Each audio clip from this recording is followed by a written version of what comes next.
Eurozone, European Union, Euro friends, you've seen how, as I've covered in the last video update, the current banking collapse is leading now to a path towards central bank digital currencies. Guess what, Europeans? Now it's your turn. Within the next couple of weeks, if not next week, definitely within the next couple of weeks, in April, your banking crisis will begin. Unfortunately, your situation is much worse. And as I've explained in the last video how the banking collapse leads to the central bank digital currencies, we'll now go over why it will lead to the same path for the euro as well. Let's start with some actual legal financial advice. Not from me, of course, but from a mainstream expert. Well, the real problem with Credit Suisse, which is the analog, is they never made any money. Deutsche Bank is actually very profitable. So let's start there. Perhaps none are really immune to the inverse effect of Jim Cramer.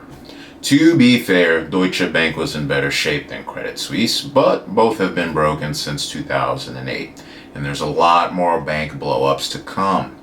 These kinds of things were known in the financial world about the condition of some of these banks, and some also know that Deutsche Bank was a big manipulator of the gold price across the world. Now that that manipulator is gone, there's probably some positive implications for the real price of gold because of this. Not financial advice. The price of gold chart looks pretty damn good. But back to the euro, let's get into some charts. So we're going to start with the chart of the euro, and then we're going to look at the European Union. If you take a look at the euro chart, last year in July, this was the first time the euro was worth less than $1 in over 20 years. We see at this point, Saturn was within less than 2 degrees conjunct in the euro's south node. Chiron was less than 2 degrees of opposing the natal Mars, and Pluto was less than 2 degrees of conjuncting natal Venus. So if you're new to astrology, we'll get into what all that means here in a little bit. The last time before that, the euro was under $1 on July 15, 2002, 20 plus years ago. Saturn was also within less than 2 degrees of the euro's moon, and Neptune was conjunct euro's natal Uranus. Mars had also just finished squaring Saturn. Pluto was also very close to the south node in Sagittarius in 2002, which really speaks of big losses and bankruptcies, tax issues, and stuff like that. And as a result, that was actually a year that was not great for financial markets either. Remember, that was after the whole Y2K market collapse, .com bubble. So we see that this chart does work, and it is sensitive to 2-degree orb aspects with Saturn, Venus, Mars, and the moon. Now, let's get back to present day. Looking at the euro, we see that they have Saturn in the sign of Aries at 26 degrees. This tells us that Saturn in the birth chart of the euro will actually be affected by this April's coming eclipse. How do we know this? Because Saturn is in the 7th house of the euro. This is going to affect the users or the clients of the euro, the partnerships, the agreements tied to the euro. That is what the 7th house represents. Others, as it is the opposite of the 1st house of the self, the euro itself. Saturn representing rejection and endings can tell us that this could be the beginning of the people leaving their associations to the euro and potentially leaving the European Union as a result of the euro falling apart, which we'll look at in a little bit. Now, the nodes of the moon, which I talk about all the time, they cause eclipses. They often trigger crisis-like events because they are connotative with blocking the vitality of the sun being that which we need for life on this planet. So it could trigger a sudden event that causes people to stop using the euro because of this coming eclipse. Now, let's take a look at the transiting asteroid Chiron. In May, Chiron will be opposing the natal Mars in the 1st house of Libra in the chart of the euro. In the euro's chart, Mars handles the 2nd house power and energy towards the euro, and the 7th house, which again represents the clients and the users of the euro. All of this is being opposed by Chiron, which Chiron is signified as the wounded healer. Will the euro heal? Chiron is also on what's called the part of fortune here, which some of you may notice, but what this really means in this chart, Chiron is actually forming the same degree aspect to the ascendant of the Euro that exists between the Sun and the Moon, which in this case just tells us that 18 degrees is an important degree in this chart, okay? So, we have transiting Chiron in aspect to Mars. This will speed up the process of having to deal with blocked, irritated, frustrating aspects of energy trying to be expressed through the currency, right? Currency is current. That's energy itself. So there's blocked, frustrated aspects within the Euro itself being triggered by external circumstances that will affect the Euro's second house of energy and power, and the Euro's seventh house of clients and partners because of Mars, right? So Chiron-Mars opposition, it's not an easy experience, you guys. This is the experience of doubting strength, doubting the right to do what you want, doubting the right to even exist. And when a chart with a Chiron-Mars opposition does decide to go after what it wants, rejection is typical. So, does the Euro deserve to exist? Will the Euro be rejected? These are the questions that we'll be dealing with. You only heal a Chiron-Mars opposition after several battles with the aspect. So, the Euro is going to be challenged to develop new and unusual strategies to maintain its existence, right? Does it have the right to survive? And Chiron being an asteroid of awkwardness, we're going to see some awkward things for the Euro trying to fight for its survival. With both Uranus and the North Node in the 8th house of banking, the opportunity to develop unusual strategies to maintain its existence, it's actually there. So we'll see how that plays out. Now, this 8th house stellium. A stellium is when you have 3 or more planets in one sign. It's like having 3 different people in one room trying to achieve all their different objectives, and they're all shouting and speaking at once. It's a bit complicated. It's a focus point in the chart, right? That's what a stellium can bring.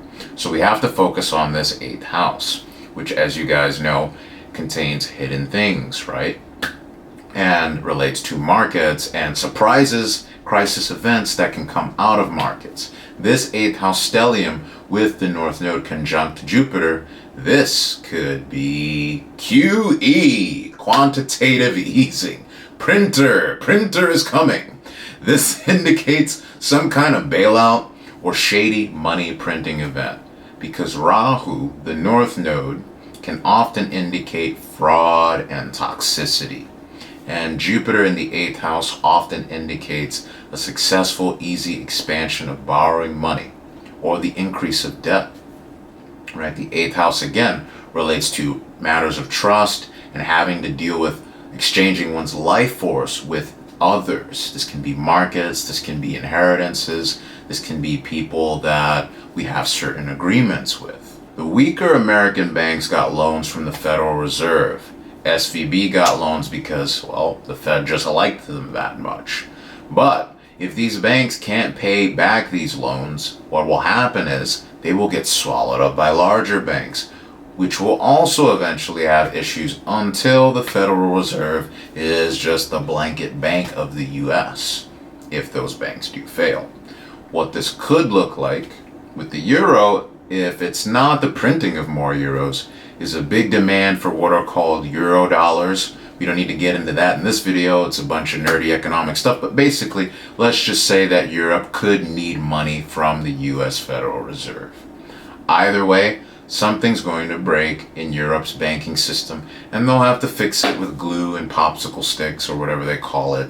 And whenever they do, they will say up and down, this is not QE. We're not doing QE this time.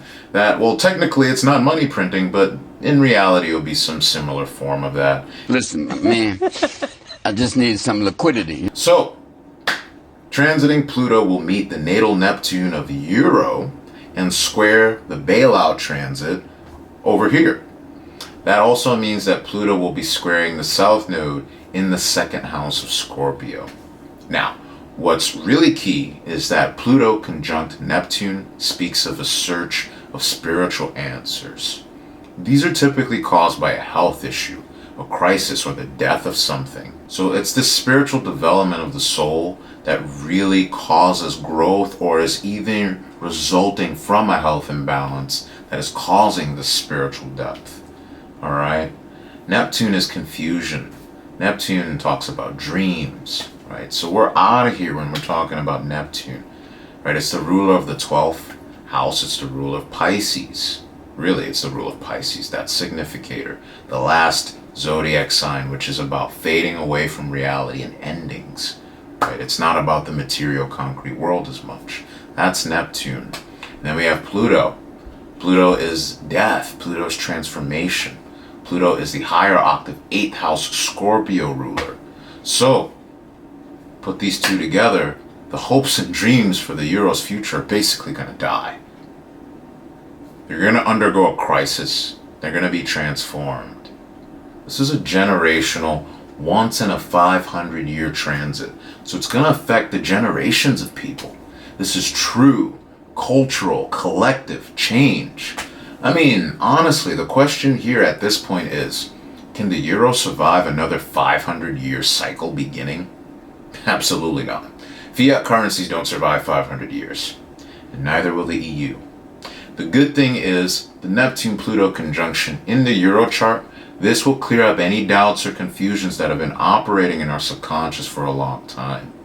This will give people a lot of clarity. Now, with me, I see this as where we get into countries in the EU deciding whether or not they will stay in the Union or form new alliances. See, some countries in the EU will need bailed in and bailed out.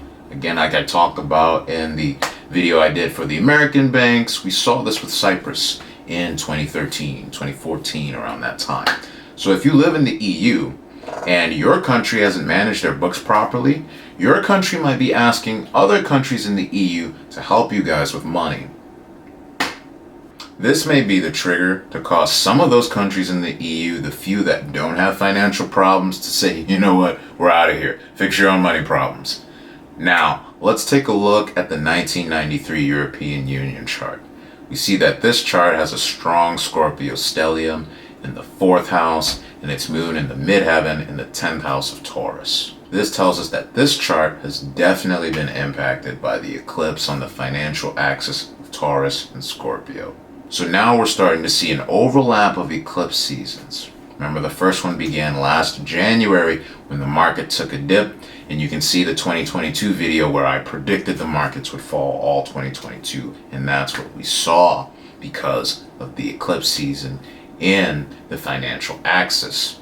Now, this overlap of eclipse seasons between the Euro chart going into the EU chart is telling us a story here that began with events last year that will continue to be felt, impacting the chart of the Euro over the next 18 months as well, as the Jupiter and the Venus in the EU 1993 chart during the upcoming eclipses being impacted as well.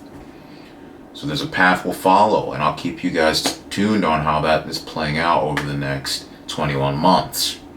The interesting thing about the eclipse season on the 19th or 20th of April, depending on where you are, this eclipse season in 2023 this year, is that the EU 1993 chart has a retrograde Mercury in it. And Mercury will be retrograde, not in Gatorade, but retrograde in the 4th house. So old issues at the time of the Union, when it was created, maybe get triggered to come up during this eclipse, because Mercury will be retrograde in the sky during that time, in opposition to natal retrograde Mercury at the time the EU was created. It's a very important point. Now, this chart also has Saturn officially transiting the 8th house of the European Union. Saturn in the 8th. This is a transit that is demanding emotional maturity in the face of a crisis for everyone in the Union over the next 2.5 years. The 8th house, as you know by now, is a financial house. It has to do with matters of trust relating to others. These are the themes that will come into crisis that the EU will be dealing with until the end of 2025. So, how does all this end? Well, the Euro does have the planet Uranus, which represents digital currency and changes to how we manage resources, store money, save money. All of this is why Taurus and Scorpio is a financial axis that really represents banking and markets. Taurus is good for banking because Taurus is fixed earth, it's stable, it's an energy that's stubborn, it doesn't really want to move. And you want your money to be stable and reliable. That's why banks are associated with Taurus, right? Uranus, obviously, the planet of disruption and shocking events, has been bringing instability to banking and currencies and the storage of material valuable goods since it's been in the sign of Taurus. It's also disrupted real estate, commodities, metals, and all these earthy, under the ground, and agricultural, food-related things, all tied to Taurus, all symbolized by that same element, fixed earth. We continue to deal with this, but with Uranus having a few years left to go in the 8th house of the Euro chart, this tells us that a new digital currency, Uranus being the higher octave ruler of Aquarius, which is now being transformed with Pluto in it, Uranus in the 8th of the Euro chart tells us that a new digital currency will be the saving grace for the Euro before Uranus leaves the 8th house of the Euro, as a result of fixing the crisis, life or death transformation that the Euro will be going through over the next 18 to 20 months, that all of these aspects will play out. So that's how you get your CBDC. The ultimate form of a bailout for the Euro will be a digital currency. Cash, gold, silver, Bitcoin, real estate, food, water, shelter, astrocartography relocation for some of you. Not financial advice, but, these are some things to think about, aren't they? Until next time, be well, and love to you. Peace.